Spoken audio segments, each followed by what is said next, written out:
Hey everybody, it is Ed. Today's video, we are going to talk about, I'm going to give my review for the album version of Elvis Memphis that just came out this past Friday.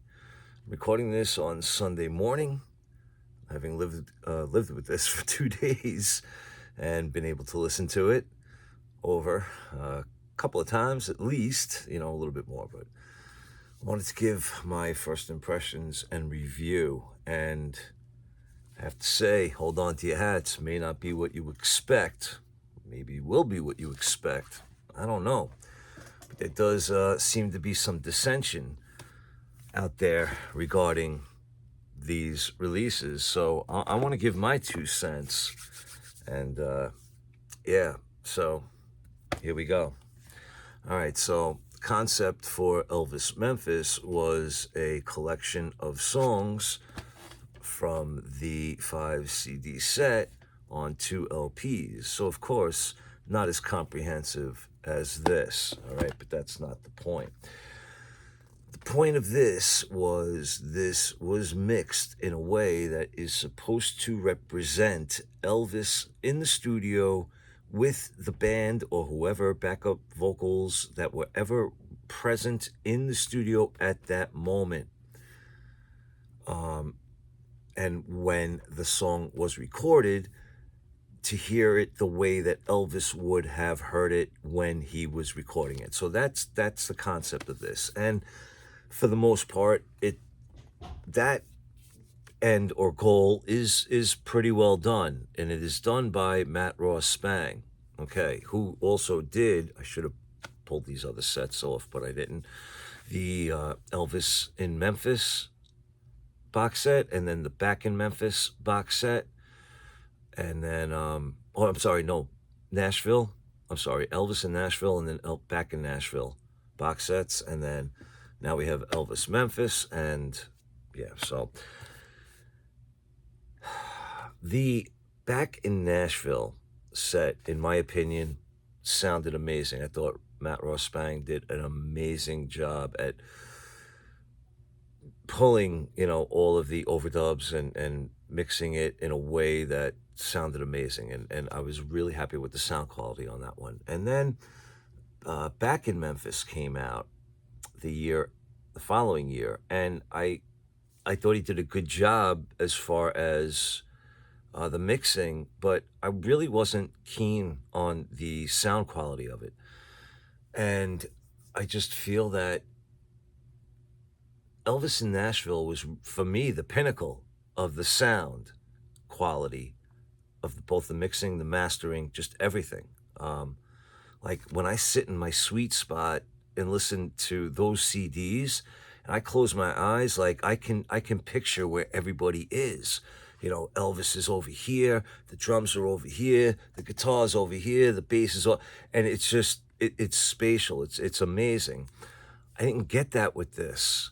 And, side A, which is the Sun Single Masters, all right, we have That's All Right, Blue Moon of Kentucky, which are the 45 RPM masters, Good Rockin' Tonight, Baby Let's Play House, I Forgot to Remember to Forget, and Mystery Train. I've heard better than what I listened to on here. I think the release that they did, I think about 10 years ago, of the Sun Masters, Boy from Tupelo, to me, I thought sounded better than what was on here. These kind of sounded hissy, compressed. I really don't know how to describe it, but I was not really pleased. And I'll be honest with you, I think I heard some digital clicks going on with That's All Right. But, I kept going back and I keep hearing it, but it's faint, but I don't know. Somebody let me know if you're hearing that, all right? It's weird. All right, getting on to side 2. We have the American 69 sessions, In the Ghetto, You'll Think of Me, Don't Cry Daddy, I'm Moving On, Any Day Now, Suspicious Minds. Now again, overdubs all pulled out, so we're hearing it allegedly as Elvis would have heard it when he was recording it. So the thing here is, the one that sticks out the most is Suspicious Minds. Now, when you listen, at least when I listen to it, it just seems off. And the reason that it sounds off is the lead guitar is about a millisecond off when everything is when you hear it in its raw form. And it kind of throws the groove off it, for me anyway. I mean, maybe others won't catch it, or I don't know, maybe it won't bother them, but it is very noticeable, and it really throws the song off for me. And I don't think that has to do with anything with the mixing of it. I just believe that was the way it was originally recorded, because I went back, and when you listen to the released version of Suspicious Minds, there's a lot of strings, a lot of overdubs. And during those particular parts, it seems that the guitar was brought down in the mix of the original release, and the strings were brought up to cover up the discrepancy in the maybe millisecond delay of the guitar playing. So when they released it to population, they compensated by putting the overdubs of the strings to cover it up. But now, without those strings, it's to me clearly evident. However, again, it takes some getting used to. All right, but You'll Think of Me is one of my favorites, and I thought that was well done. And The Ghetto was good as well. Don't Cry Daddy is very, very interesting. Now, again, it's supposed to be as Elvis would have heard it in the studio, but it seems that they took two versions of Elvis's vocals and overlaid them on top of each other. Kind of like what they did with Promised Land, the version that's in This Is Elvis, where Elvis is kind of harmonizing with himself. It's the same concept here on Don't Cry Daddy, which is, it kind of threw me off. So, I mean, it's cool to hear, but at the same time, I kind of feel bamboozled, because how would Elvis, I mean, unless, again, he recorded a vocal track and it was playing back in his ear and he just harmonized with it. I mean, that could very well be. But it just, again, it threw me off. But it was interesting. It's an interesting mix. So, yeah, if you like the song Don't Cry Daddy, I would check it out, and let me know what you think, if you would like, in the comments. Any day now, again, stripped down, it's fine. Let's move on to the Stax. All right, we got Promised Land, If You Talk in Your Sleep, Take Good Care of Her, Raised on Rock, It's Midnight, Your Love's Been a Long Time Coming. All right, we're going to start with Promised Land. Now, Promised Land,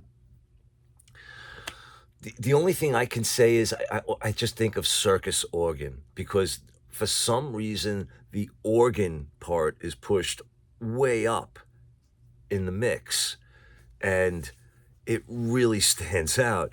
And to me, when I'm listening to the organ, it like I said, it stands out. So I'm almost magnetized to it or drawn to it.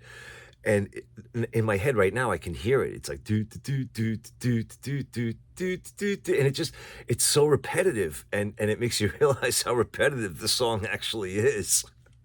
But it's an interesting mix, and yeah, like I said, I can't get it out of my head, but that's not a good thing. It's not a good thing, because I'm not hearing Elvis and the rest of the instruments. I'm just hearing the stupid organ. All right. If You Talk in Your Sleep, in my opinion, excellent mix. To me, the horns kill that song, and without the horns, it grooves. Great version by Elvis. Take Good Care of Her, good mix, but again, the backing vocals that you hear are definitely more prevalent in this version. Raised on Rock is good. I'll just leave it at that. It's Midnight is also a good mix. I enjoyed it. Your Love's Been a Long Time Coming. Again, no issues there. All right, and then we have 76 Graceland, For the Heart, Hurt, Way Down, Danny Boy, Moody Blue, and then from the 74 Live in Memphis at the Mid-South Coliseum, from 1974, we have How Great Thou Art. And then, I mean, these are basically the Jungle Room, or the Graceland Den sessions, with the exception, of course, of the last track that's live. And I don't really have much to say about these as far as anything that sticks out. But the one thing I will say is overall, I'm really not impressed with the sound quality of the LP. I have dived into the CDs a little bit, but I really want to go through them again. I haven't gone through every single one. I did listen to a majority of the first one, which is the Sun Masters, and the Homecoming concert, because I wanted to hear the mix on that. And I got to be honest, I think I enjoy the Legacy version of the concert better than I did when I was listening to this. And I also listened to disc 2, which was American 69 for the most part. But again, I want to go through it again before I give a review on the CDs. But overall on this one, I got to say, in parts I felt bamboozled. I don't feel that the sound quality on this is really good. I find it hissy. I find it the sound compressed in places. And I didn't, realize that I could really even pick up on things like that. And maybe I'm wrong. I could be completely wrong. But just something really sounds off sonically about it. It's not my equipment. It's not my needle. I've, played other albums and they all sound the way that they've always sounded, which, in other words, no issues found on other albums that I know sound great. But yeah, just overall, not really happy with the sound quality. The mixes are fine. But again, I found that since back in Memphis, back in Nashville, release that the sound quality has been diminishing, getting worse. Let me know what you guys think, all right? If you would like, leave me a comment. I do appreciate you all watching. And like I said, once I get to digest the 5 CDs a little bit better, I'll be back with my review on that, all right? Or maybe I'll just do 1 CD at a time. We'll do it that way. We'll figure it out. But I do appreciate you all watching. And like I said, if you want, leave a comment. Be good to yourselves. Be good to each other. Take care.